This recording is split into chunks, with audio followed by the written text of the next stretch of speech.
Good morning, नमस्कार। आप सभी का ग्रेविटी पॉइंट ऑफिशियल चैनल में स्वागत है। मैं सुरेश दुबे भूगोल की प्रैक्टिस श्रृंखला के साथ उपस्थित हूं।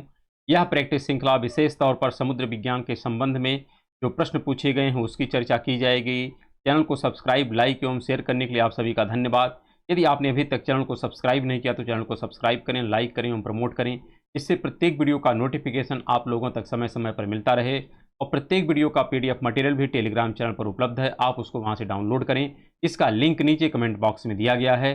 इस प्लेटफॉर्म के माध्यम से आप लोगों को प्रैक्टिस सीरीज, साथ में मानचित्र द्वारा विश्व के भूगोल की सीरीज और इसके साथ साथ इन्वायरमेंट, इकोलॉजी और कह सकते हैं कॉन्सेप्ट ज्योग्राफी और साथ में कुछ समसामयिकी के भी तथ्य हम इस प्लेटफॉर्म के माध्यम से डिस्कशन कर रहे हैं। तो आप इन सभी सीरीज का भरपूर लाभ उठाएं और अपने एग्जाम को आप बेहतर करने का पूरा प्रयास करें। हम आशा करते हैं कि आप लोग स्वस्थ होंगे, मस्त होंगे और अपनी पढ़ाई में संलग्न होंगे। तो आइए आज हम प्रारंभ करते हैं समुद्र विज्ञान के संबंध में जो प्रश्न पूछे गए हैं। इससे पूर्व समुद्र विज्ञान के संबंध में कई, हम कह सकते हैं लगभग 6 एपिसोड पहले ही अपलोड हो चुके हैं। तो आज यह 7वां पार्ट है, तो आइए इसको समझते हैं। यहाँ पर जो समुद्र विज्ञान का पहला प्रश्न है, इसमें विशेष तौर पर इस एपिसोड में हम लोग कह सकते हैं कि इसकी सैलिनिटी का डिस्कशन करेंगे। साथ में जो इसका लवणता होती है, मतलब सैलिनिटी यानी लवणता, इसकी चर्चा करेंगे और विशेष तौर पर टेम्परेचर की चर्चा की जाएगी। यहाँ पर जो प्रश्न है कि समुद्र जल का घनत्व बढ़ता है, तो डेंसिटी जो समुद्र जल की है ये कब बढ़ती है, इसके विषय में प्रश्न पूछ रहा है। गहराई बढ़ने पर सैलिनिटी बढ़ती है, साथ में घनत्व भी बढ़ता है। तो जब भी महासागर में गहराई में वृद्धि होगी तो सैलिनिटी बढ़ती है और साथ में क्या होता है, डेंसिटी बढ़ती है। तो यहाँ पर अगर सैलिनिटी बढ़ रही है तो क्या होगा, घनत्व बढ़ रहा है। तो यहाँ पर पहला लिखा है गहराई एवं लवणता की सांद्रता दोनों घटती है, गलत है। क्योंकि गहराई अगर बढ़ेगी तो ही जा करके यहाँ पर हम कह सकते हैं डेंसिटी बढ़ेगी, इस आधार पर ये गलत हो जाएगा। लेकिन दूसरा लिखा है गहराई एवं लवण की सांद्रता दोनों बढ़ती है। तो अगर गहराई भी बढ़ रही है और लवणता भी बढ़ रही है तो जाकर के डेंसिटी बढ़ती है, क्योंकि गहराई जब बढ़ती है तो प्रेशर भी बढ़ता है। प्रेशर बढ़ने से वहाँ की डेंसिटी स्वभावतः बढ़ जाती है। साथ में गहराई में वृद्धि होने के साथ साथ जो सैलिनिटी है ये भी बढ़ जाती है, और जब सैलिनिटी बढ़ती है तो उसके परिणाम स्वरूप घनत्व में पुनः वृद्धि हो जाती है। तो इसका तात्पर्य है हमारा बी आंसर सही हो जाएगा और शेष आंसर क्या है, गलत हैं। चलिए अगला प्रश्न यहाँ पर लिखा गया है कि समुद्री जल में उपलब्ध निम्न खनिजों की मात्रा का सही अवरोही क्रम कूट का प्रयोग करके ज्ञात करिए। तो सर्वाधिक जो सैलिनिटी होती है, वैसे अगर औसत हम सैलिनिटी की बात करें महासागर में तो लगभग 35 ग्राम प्रति हजार होता है। ये सिंबल आप याद रखिएगा, एक पॉइंट ऊपर होता है, डबल पॉइंट नीचे होता है। इसमें भी सर्वाधिक जो परसेंटेज होता है ये होता है सोडियम क्लोराइड का, सर्वाधिक मात्रा सोडियम क्लोराइड होती है। उसके पश्चात अगर देखें तो मैग्नीशियम क्लोराइड होता है, फिर होता है मैग्नीशियम सल्फेट होता है और इसके पश्चात होता है कैल्शियम सल्फेट। तो ये इनका परसेंटेज है, सर्वाधिक मात्रा इसकी है और सबसे कम इसकी है। तो इसी क्रम में हमको अरेंज करना होता है, अर्थात सोडियम क्लोराइड, फिर उसके पश्चात हो जाएगा मैग्नीशियम क्लोराइड, फिर मैग्नीशियम सल्फेट, फिर कैल्शियम सल्फेट। अर्थात जो सबसे उचित आंसर हो जाएगा ये हो जाएगा डी। क्या हो जाएगा, डी। अगला प्रश्न यहाँ पर लिखा गया है कि निम्नलिखित में कौन 300 से 1000 मीटर गहराई में जल के घनत्व में तीव्र परिवर्तन दर्शाता है। तो इसका तात्पर्य है कि जब 300 से आप 1000 मीटर की गहराई में महासागर में प्रवेश करते हैं तो वहाँ पर आप देखेंगे जल का जो घनत्व है इसमें तीव्रता से वृद्धि होती है। तो जल के घनत्व में वृद्धि को हम क्या कहते हैं, तो उसको कहते हैं, यहाँ पर जो नाम है इस्लाम को आपको ध्यान रखना, इसको कहते हैं पाइक्लोनोक्लाइन। तो आपको ध्यान रखना है, यह कई बार प्रश्न पूछा गया है इसका क्या नाम है और कहाँ पर। कभी कभी तो ये दे दिया जाता है कि सर्वाधिक जो घनत्व में अंतर होता है यह किस गहराई पर होता है, तो आपको वह गहराई याद करना है 300 से लेकर के 1000 मीटर। और नहीं तो इसका नाम क्या है, इसको भी आप याद करिएगा, पाइक्नोक्लाइन। क्या है, पाइक्नोक्लाइन। अगला प्रश्न यहाँ पर लिखा गया है निम्नलिखित में से कौन महासागरों की सतह पर के गर्म जल एवं गहराई के ठंडे जल के सभी महासागरों से होकर परिपथीय संचरण को दर्शाता है। परिपथीय का तात्पर्य है सर्क्यूट्स, मतलब होता है सर्कुलेशन। तो यहाँ पर चूंकि अगर किसी भी महासागर की हम बात करें तो इसके जो सतह होता है, सतह पर जो जल कह सकते हैं संचरण करता है, यह गर्म जल होता है। लेकिन इसके विपरीत अगर सतह पर बात करें नितल पे, ये नितल होता है और ये तल होता है। तो यहाँ पे और यहाँ के जल में जो कह सकते हैं एक प्रकार से मोमेंटम होता है, इसका क्या नाम दिया गया है, इसी के विषय में पूछ रहा है। तो इसका नाम होता है कन्वेयर बेल्ट। क्या होता है? इसको कहते हैं कन्वेयर बेल्ट संचरण।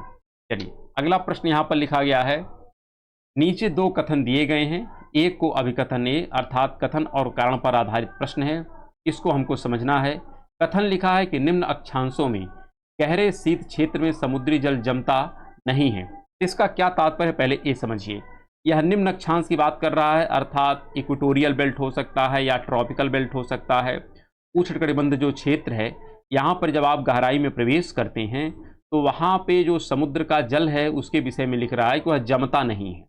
इसके पीछे कारण क्या है, ये आपसे जानना चाहता है कि जल जमता है या नहीं जमता है। इसके विषय में पहले तो हमको स्पष्टता होनी चाहिए। तो स्पष्ट ध्यान रखिएगा।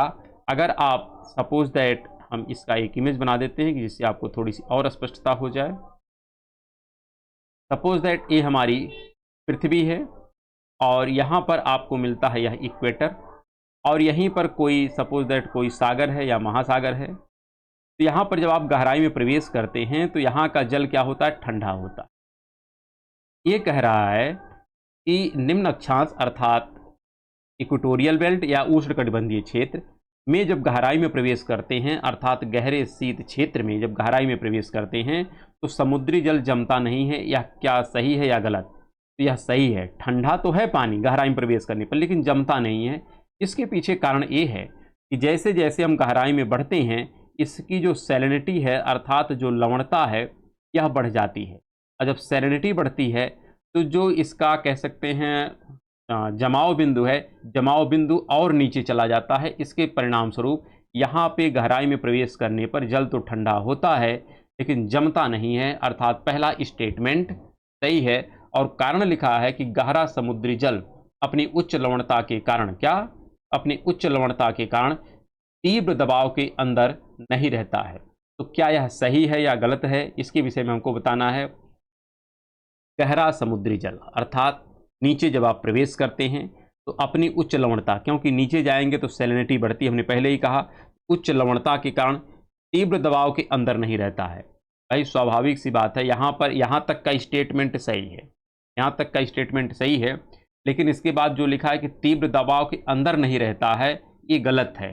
क्योंकि जब आप गहराई में प्रवेश करते हैं तो जल दाब की क्रिया कार्य करती है। कौन सी क्रिया होती है? जल दाब की क्रिया।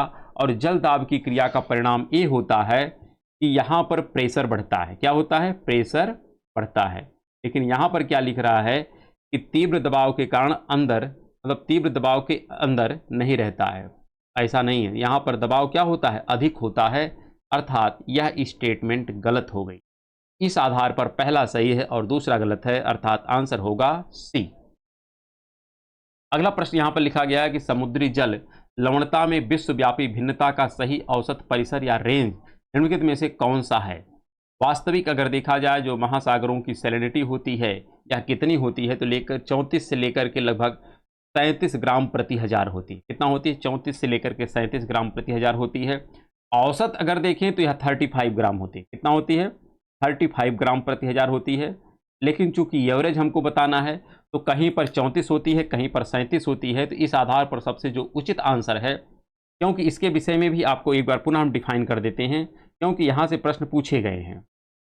अब जैसे मान लेते हैं ये हमारी पृथ्वी है और यहाँ पर ये हमारा है इक्वेटोरियल बेल्ट है, ये हमारा है उष्णकटिबंध, ये है उपध्रुवीय क्षेत्र और ये है ध्रुवीय क्षेत्र। तो यहाँ की जो सैलिनिटी होती है यह होती है करीब करीब 34 से लेकर के 35। यहाँ की जो सैलिनिटी होती है यह होती है 36 से लेकर के 37। यहाँ की जो सैलिनिटी होती है यह होती है 33 से लेकर के 34। कितना होती है? 33 से लेकर के 34। और यहाँ की जो सैलिनिटी होती है यह 32 से लेकर के कितना होती है? 37 ग्राम प्रति हजार। तो यहाँ पर जो लिखा है, अगर आप एवरेज की बात करें तो आप देखिए 34, 33 मतलब यही सब है ना। लेकिन यहाँ पर आप किसी विकल्प में देखिए 27, 29 ये तो है नहीं, 21, 26 ये भी नहीं है, और ये है तो ये काफ़ी ज़्यादा दे दिया है। तो इस आधार पर जो सबसे बेहतर आंसर हमको मिल रहा है वह है 34 से 37 ग्राम प्रति हजार। इसलिए आंसर हो जाएगा ए। अगला प्रश्न यहाँ पर लिखा गया है, प्लवक अर्थात प्लैंकटन कहाँ बहुतायत में विकसित होते हैं? तो प्लैंकटन वहीं पर ज़्यादा विकसित होता है जहाँ पर गर्म और ठंडा जल मिलता है।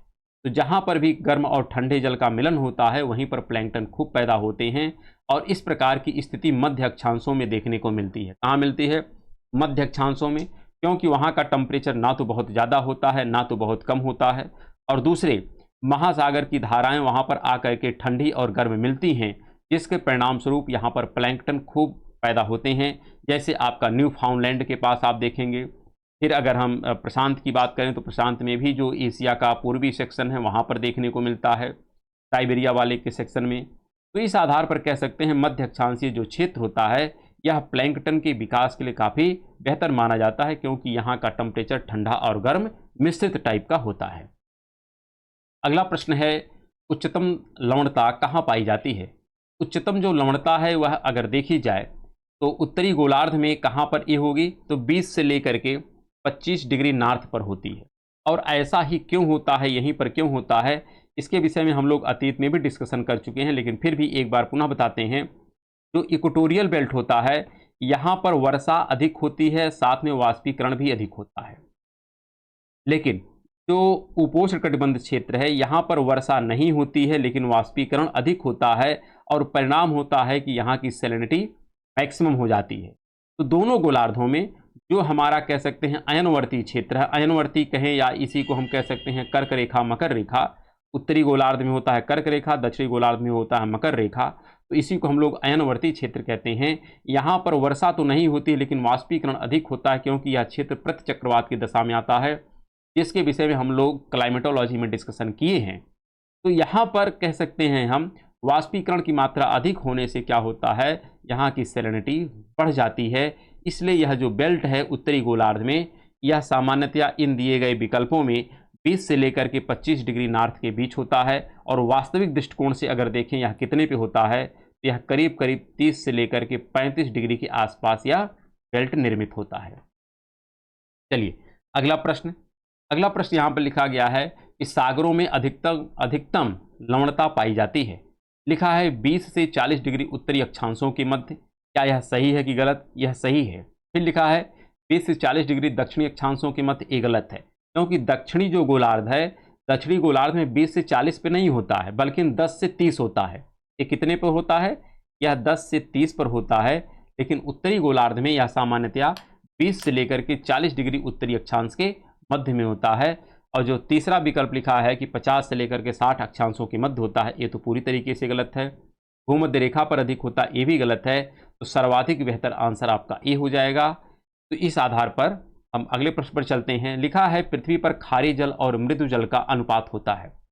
वैसे अगर औसतन देखा जाए कि समस्त खारा जल कितना है और समस्त मीठा जल कितना है, तो खारा जल लगभग 97 पॉइंट यहाँ पर हम कह सकते हैं 46 के आसपास होता है। और इस आधार पर अगर हम मीठे जल की बात करें तो यह करीब 2.6 के आसपास होता है। लेकिन सामान्यतया अगर इसको हम परसेंटेज में बदलें, किस में बदलें? परसेंटेज में, तो यह लगभग 97 के आसपास होता है। किसके पास होता है? 97। और ये लगभग 3 के आसपास होता है। कितने के पास होता है? 3 के पास। और चूंकि यहाँ पर इस आधार पर कोई विकल्प है नहीं हमारे पास, तो यहाँ पर इसने क्या किया है, दशमलव यहाँ पर लगा दिया है, दशमलव यहाँ पर लगा दिया है, अर्थात 9.7 और 0.3% हो जाएगा। इसी अनुपात में खारा जल और मीठा जल पृथ्वी पर पाए जाते हैं। अगला प्रश्न है, निम्नांकित में से कौन सही कथन है? बताना है। यहाँ पर जो दिए गए विकल्प हैं, इन विकल्पों में केवल एक ही कथन सही है और उसी की पहचान करनी है कि कौन सा सही है। जैसे यहाँ पर लिखा है वाष्पीकरण में वृद्धि के साथ लवणता घटती है। गलत है।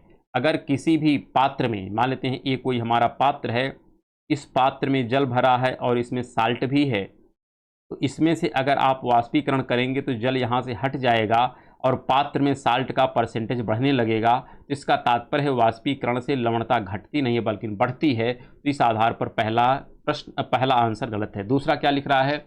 वर्षण एवं लवणता में विलोम संबंध होता है। ये सही है, क्योंकि अगर वर्षण बढ़ेगा, अगर वर्षा ज़्यादा होगी तो पात्र में पानी भरेगा, और अगर पात्र में पानी भरेगा इसका तात्पर्य यहाँ की सैलिनिटी घटेगी।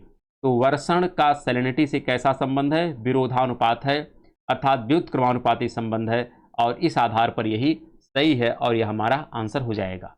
साथ में जो अगला लिखा है कि वायुमंडलीय दाब व लवणता में विलोम संबंध होता है, ये गलत है। और अगला लिखा गया है कि महासागरों में नदियों द्वारा जल के मिश्रण से लवणता बढ़ती है, बढ़ती नहीं है बल्कि घटती है, क्योंकि अगर ताज़ा जल और मीठा जल नदी में सागर में ला के मिलाया जाएगा तो इससे सैलिनिटी घटती है ना कि बढ़ती है। तो इस आधार पर हमारा सबसे बेहतर आंसर है बी। अगला प्रश्न यहाँ पर लिखा गया है कि महासागरीय जल में सर्वाधिक लवणता की मात्रा निम्नलिखित में से किस कटिबंध में पाई जाती है, हमको बताना है। क्या? सर्वाधिक लवणता, सैलिनिटी। तो सर्वाधिक सैलिनिटी कहाँ पाई जाती है? जो हमारा उपोष्ण कटिबंध क्षेत्र होता है। कौन सा क्षेत्र होता है? उपोष्ण कटिबंध क्षेत्र। और उसी उपोष्ण कटिबंध क्षेत्र को हम कहते हैं अयनवर्ती क्षेत्र, अर्थात जिसको कहते हैं कर्क संक्रांति और मकर संक्रांति, अर्थात कर्क रेखा और मकर रेखा। तो कर्क और मकर रेखा के क्षेत्र को हम लोग अयनवर्ती क्षेत्र भी कहते हैं। तो इस आधार पर आंसर हो जाएगा सी। अगला प्रश्न है, सामान्य रूप से महासागरीय सतह से जल का उच्चतम तापक्रम अंकित किया जाता है। तो वैसे मैक्सिमम टेम्परेचर और मिनिमम टेम्परेचर जो होता है, मैक्सिमम तो 2 बजे दोपहर को और मिनिमम जो टेम्परेचर होता है 5 बजे सुबह। क्या? 5 बजे सुबह।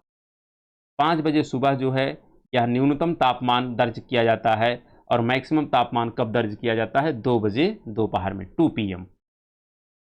अगला प्रश्न यहाँ पर लिखा गया है कि महासागरीय जल में लवणता वहाँ अधिक होगी जहाँ, स्पष्ट रखिएगा, जहाँ वर्षण वाष्पीकरण से अधिक होता है। क्या यहाँ पर लवणता अधिक होगी? हमको बताना है। साथ में यहाँ पर लिखा गया है जो अगला विकल्प कि वाष्पीकरण वर्षण से अधिक हो। आपको स्पष्ट होना, अब देखिए पहले आप पढ़ लीजिए, यहाँ पर लिखा लवणता कहाँ पर अधिक होगी, ठीक। तो अगर वर्षण ज़्यादा होगा वाष्पीकरण से, इसका तात्पर्य है कि पात्र में जल भर रहा है, यही तो होगा ना। तो पात्र में अगर जल भर रहा है तो इससे क्या होगा? उसकी सैलिनिटी घटेगी।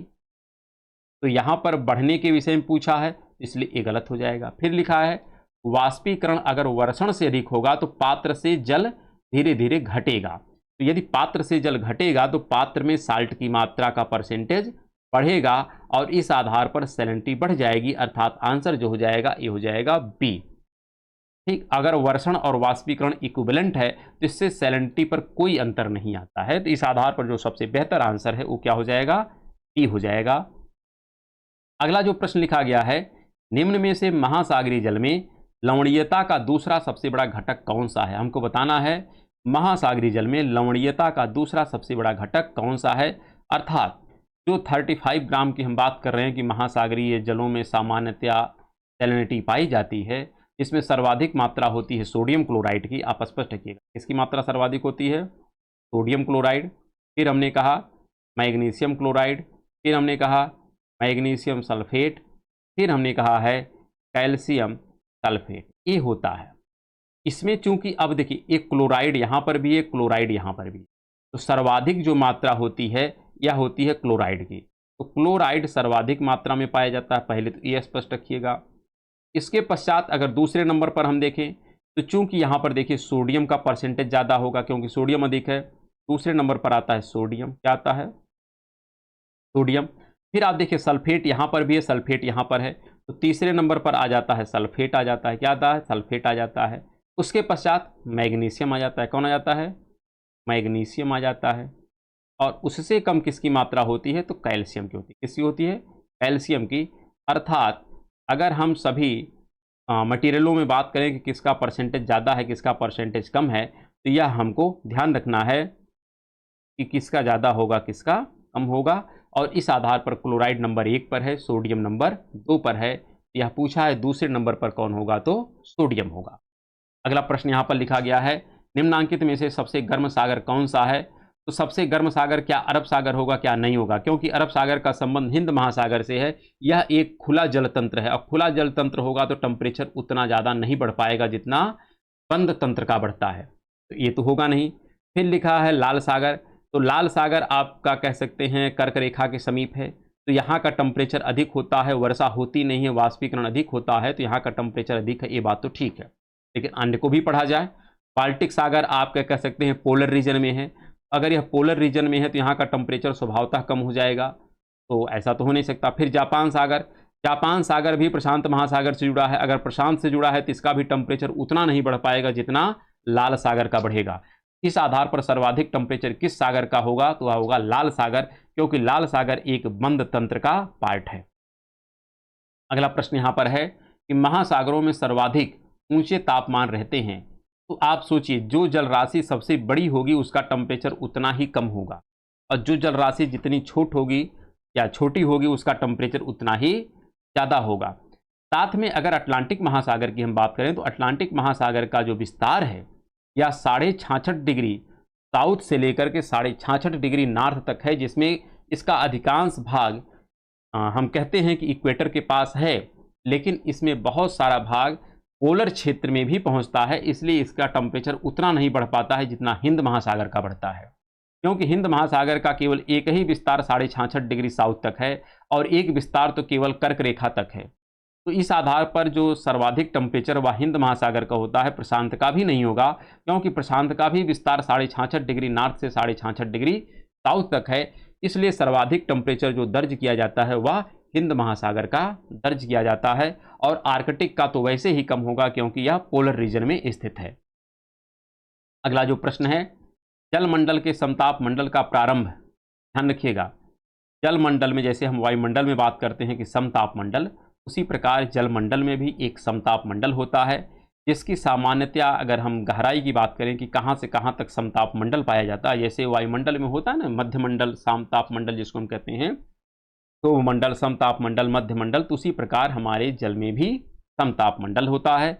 और समताप मंडल की जो औसतन गहराई है ये कहाँ से कहाँ तक है, ये भी आपसे पूछा जा सकता है।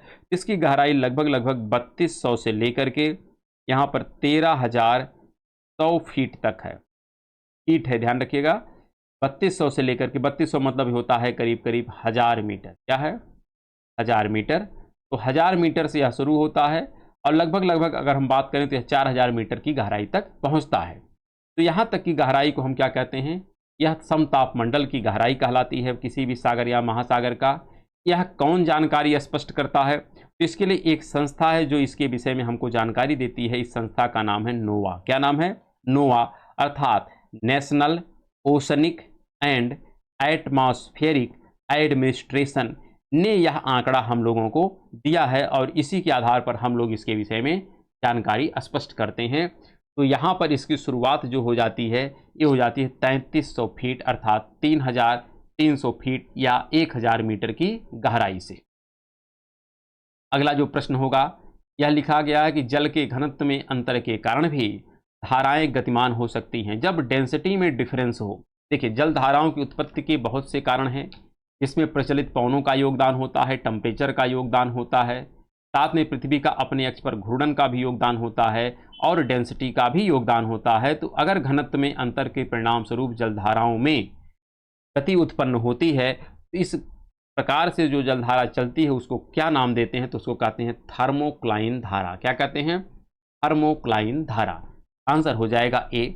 और अगला प्रश्न यहाँ पर लिखा गया है, निम्न में से किसका सामुद्रिक जल में लवणता की मात्रा पर कोई प्रभाव नहीं पड़ता है। इसको हमको बताना है कि समुद्र का जो जल है इसमें सैलिनिटी होती है, इस सैलिनिटी पर वर्षा का प्रभाव पड़ता है, वाष्पीकरण का प्रभाव पड़ता है, नदियों के द्वारा स्वच्छ जल की आपूर्ति का प्रभाव पड़ता है, जल धाराओं का प्रभाव पड़ता है। तो बहुत से कारणों का इस पर इफेक्ट है, लेकिन जो समुद्र की तली में वनस्पति है इसके परिणाम स्वरूप सैलिनिटी पर कोई अंतर आता है, ऐसा कहीं से भी कोई प्रमाण हमको देखने को नहीं मिलता है और इस आधार पर आंसर हो जाएगा डी।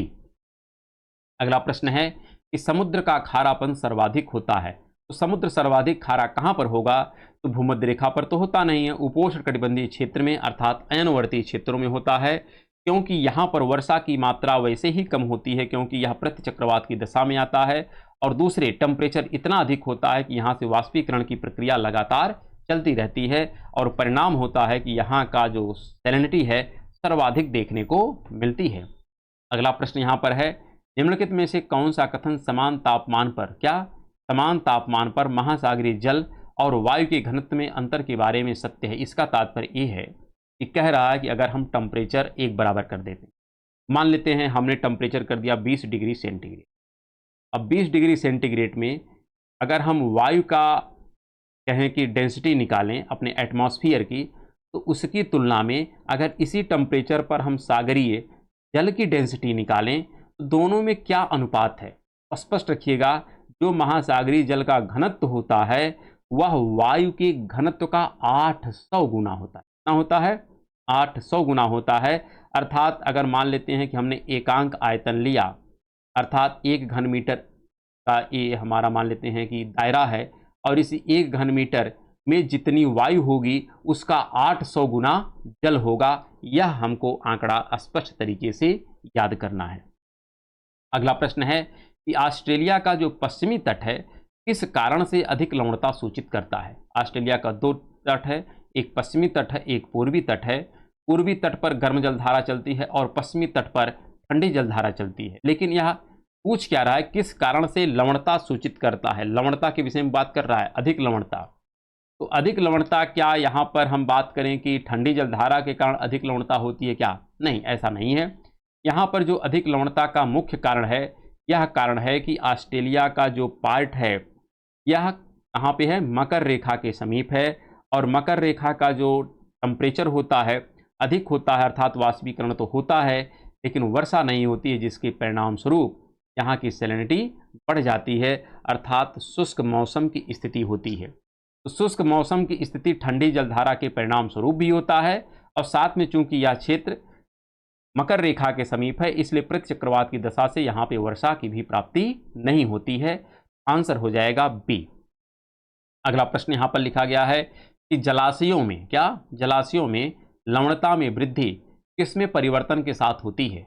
तो जो हमारा कोई जलाशय हो, चाहे वह सागर हो या महासागर हो या कोई आर्टिफिशियल ही जलाशय हो, पूछ रहा है कि उसमें किस कारण से जब वृद्धि करते हैं हमारी सैलिनिटी में भी वृद्धि होती है। तो क्या वाष्पीकरण में वृद्धि और ताजे जल के सम्मिश्रण में कमी। कह रहा है कि अगर हम वाष्पीकरण बढ़ा देते हैं, आप सोचिए वाष्पीकरण बढ़ा रहे हैं तो इसका तात्पर्य है कि हमारे पात्र से जल निकल रहा है, एक बात। दूसरा कह रहा है कि ताजे जल के सम्मिश्रण में कमी हो रही है, अर्थात उसमें हम जो जल डाल रहे हैं, अर्थात जो वर्षा का जल आ रहा है यह तुलनात्मक तौर पर कम है। तो स्वाभाविक तौर पर अगर हम रिजल्ट की बात करेंगे तो आप सुबह समझ सकते हैं कि अगर उस पात्र से जल निकल ज़्यादा रहा है और आ कम रहा है तो परिणाम होगा कि उस पात्र से जल निकल रहा है। तो अगर जल निकल रहा है तो इसका तात्पर्य यही है कि उस पात्र में सैलिनिटी बढ़ जाएगी, अर्थात यही आंसर सही होगा। और अगला जो लिखा है कि वाष्पीकरण में कमी और ताजे जल के सम्मिश्रण में वृद्धि, ये कहीं से भी सही नहीं है यह, बल्कि इससे क्या होगा, इससे सैलिनिटी में कमी आ जाएगी। क्या आ जाएगी? कमी आ जाएगी। और उसी प्रकार अगर वाष्पीकरण में कमी कर रहे हैं इसका तात्पर्य है इससे भी सैलिनिटी क्या होती है? घटती है। क्या होती है? घटती है। और ताजे जल के सम्मिश्रण में, तो यहाँ पर सबसे बेहतर आंसर आपका पहला ही है। शेष को आप पढ़िए, कोई विशेष इसमें समस्या नहीं है। अगला जो प्रश्न कथन और कारण पर आधारित है, यहाँ पर कथन लिख रहा है कि मृत अर्थात डेड सी जो है, जो मृत सागर है में लवणता बहुत कम होती है, यह गलत है। यहाँ की लवणता ज़्यादा होती है।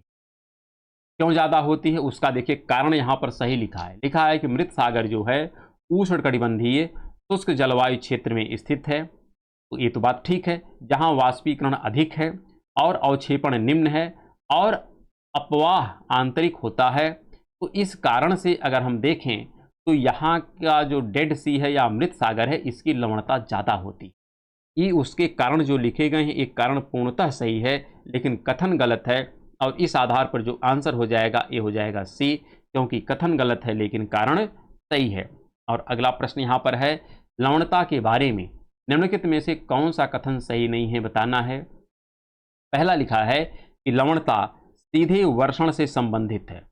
देखिए, अगर आप एक दृष्टिकोण से देखें तो लवणता का वर्षा से संबंध है, कोई डाउट नहीं है, क्योंकि वर्षा का अगर वर्षा ज़्यादा होती है तो लवणता कम होती है। क्योंकि अगर मान लेते हैं कोई पात्र है, इस पात्र में आप अगर जल डालते हैं, जल अगर भर रहा है तो स्वाभाविक सी बात है इसकी सैलिनिटी क्या होगी? घट जाती है। इसका तात्पर्य है कि जो वर्षा है, वर्षा का सैलिनिटी से कैसा संबंध है? व्युत्क्रमानुपाती है। कैसा है? व्युत्क्रमानुपाती है। लेकिन यहाँ पर लिखा है सीधा, सीधे मतलब होता है अनुपाती, तो अनुपाती नहीं बल्कि व्युत्क्रमानुपाती है। कैसा है? व्युत्क्रमानुपाती है, अर्थात यह सेंटेंस गलत है और गलत होने के कारण यही आंसर होगा। शेष जो लिखा है आप पढ़िए कि वर्षण की दर तथा लवणता के बीच प्रत्यक्ष संबंध होता है, ये ठीक है, क्योंकि यहाँ पर लवणता और वर्षण का संबंध जो है प्रत्यक्ष है, इसमें कोई डाउट आपको नहीं होना चाहिए। बाकी आप सभी विकल्पों को पढ़िए, सब सही है, लेकिन गलत कौन सा है, केवल पहला वाला गलत है और इस आधार पर आंसर हमारा हो जाएगा ए। अगला जो प्रश्न यहाँ पर लिखा गया है, अगला प्रश्न यहाँ पर है कि नीचे दो कथन दिया गया है, अर्थात कथन और कारण पर आधारित है। कथन यहाँ पर लिखा गया कि भूमध्यवर्ती क्षेत्र में महासागरीय लवणता कम होती है। क्या होती है? महासागरीय लवणता कम होती है। तो क्या है स्टेटमेंट, सही है गलत? सही है। क्यों? क्योंकि यहाँ पर वाष्पीकरण की मात्रा की तुलना में वर्षा अधिक हो जाती, इससे रिजल्ट ये निकलता है कि सैलिनिटी हमारी घट जाती। और कारण क्या लिखा है कि भूमध्यवर्ती क्षेत्र की विशेषता भारी वर्षा, मेघाच्छादन और आर्द्रता है, और इसी के परिणाम स्वरूप हम कह सकते हैं कि भूमध्यवर्ती क्षेत्र में महासागरों की जो सैलिनिटी है यह उपोष्णकटिबंधीय क्षेत्र की तुलना में कम होती है। क्या होती है? कम होती है। यहाँ पर कथन भी सही है और कारण भी सही है, तथा कारण जो है कथन की पुष्टि भी करता है। और अगला प्रश्न यहाँ पर है, निम्नलिखित में से कौन सा कारक सागरीय तापमान को प्रभावित करता है? तो किसके किसके परिणाम स्वरूप सागर का जो टेम्परेचर है ये इम्पैक्ट करता है? अक्षांश से भी सागर का टेम्परेचर प्रभावित होता है, क्योंकि अगर इक्वेटर के पास हैं तो इक्वेटर के पास का स्वभावतः टेम्परेचर अधिक हो जाएगा, इसमें तो कोई डाउट नहीं है। और पोल के पास जाएंगे तो वहाँ का टेम्परेचर स्वभावतः कम हो जाएगा। इसका तात्पर्य है कि अक्षांश का टेम्परेचर से सीधा सीधा संबंध है, इसमें किसी प्रकार का कोई डाउट नहीं है। फिर क्या लिखा है? जल एवं स्थल के वितरण में असमानता।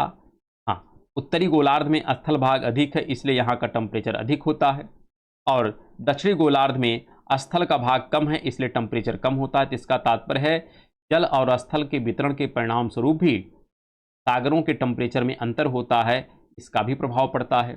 फिर प्रचलित पवन एवं सागरीय धाराएं, इसके परिणाम स्वरूप महासागर के टेम्परेचर में हम कह सकते हैं परिवर्तन देखने को मिलता है, अर्थात ये भी इम्पैक्ट करता है। तो यहाँ पर सभी जो कारण हैं सब महासागरीय तापमान को नियंत्रित करते हैं, रेगुलेट करते हैं, अर्थात आंसर हो जाएगा डी। अगला प्रश्न यहाँ पर है कि निम्नलिखित में से कौन सा कथन सही है, बताना है। पहला कथन यहाँ पर आंसर है कि सागरों में लवण की कुल मात्रा में अंतर होता है। क्या सागरों में लवण की कुल मात्रा में अंतर होता है? यह सेंटेंस सही है या गलत? तो यह सेंटेंस आप बताइए। यह सेंटेंस वैसे देखा जाए तो सही नहीं है। क्यों लिख रहा है? सागरों में लवण की कुल मात्रा में अंतर होता है, अंतर नहीं होता है, ये आप स्पष्ट रखिएगा। बल्कि क्या होता है, या है ना, ये क्या है, ये गलत है। क्या है? अंतर होता है लिख रहा है, गलत है, क्योंकि अंतर नहीं होता, क्योंकि कुल जो मात्रा होती है यह लगभग इक्विवेलेंट हमेशा 35 ग्राम प्रति हजार विद्यमान रहती है। फिर लिखा है कि सागरों में लवणों की संरचना के अनुपात में सर्वत्र समानता होती है। गलत, सर्वत्र समानता नहीं होती है। अगर आप पोलर क्षेत्र में जाएं तो पोलर क्षेत्र में जो अनुपात है यह बदल जाता है, और इक्वेटोरियल बेल्ट में यह अनुपात अलग रहता है। तो ऐसे में हम कहें तो बी वाला भी गलत हो जाता है। सी वाला लिखा है कि सागरीय लवणता अधिक है तो वाष्पीकरण न्यून होगा, ये सही है। अगर जिस भी जल में साल्ट की मात्रा अधिक होगी और यदि उसको आप गर्म करेंगे तो उसका वाष्पीकरण घट जाएगा, यह स्टेटमेंट पूरी तरीके से सही है, और इस आधार पर आंसर जो हो जाएगा ये हो जाएगा सी। अगला प्रश्न यहाँ पर है कि समुद्री जल, क्या समुद्री जल का घनत्व नियंत्रित होता है किसके द्वारा? तो समुद्री जल का जो घनत्व है क्या लवणता व तापक्रम से नियंत्रित होता है या नहीं? तो ये बात आप बताइए। सही है, नियंत्रित तो होता है, क्योंकि लवणता और तापक्रम दोनों से घनत्व का सीधा संबंध है। साथ में संपीड़ितता व संवहन से भी समुद्री जल का घनत्व नियंत्रित होता है। तो इस आधार पर हम कह सकते हैं पहला भी सही है, दूसरा भी सही है, अर्थात यहाँ पर सी आंसर हो जाएगा। क्या हो जाएगा? सी आंसर हो जाएगा। और इसी के साथ आज का एपिसोड यहीं पर हम समाप्त करते हैं, और कल हम लोग पुनः एक नए एपिसोड में मिलेंगे। तो फिर मिलते हैं अब कल के क्लास में, तब तक के लिए नमस्कार, धन्यवाद।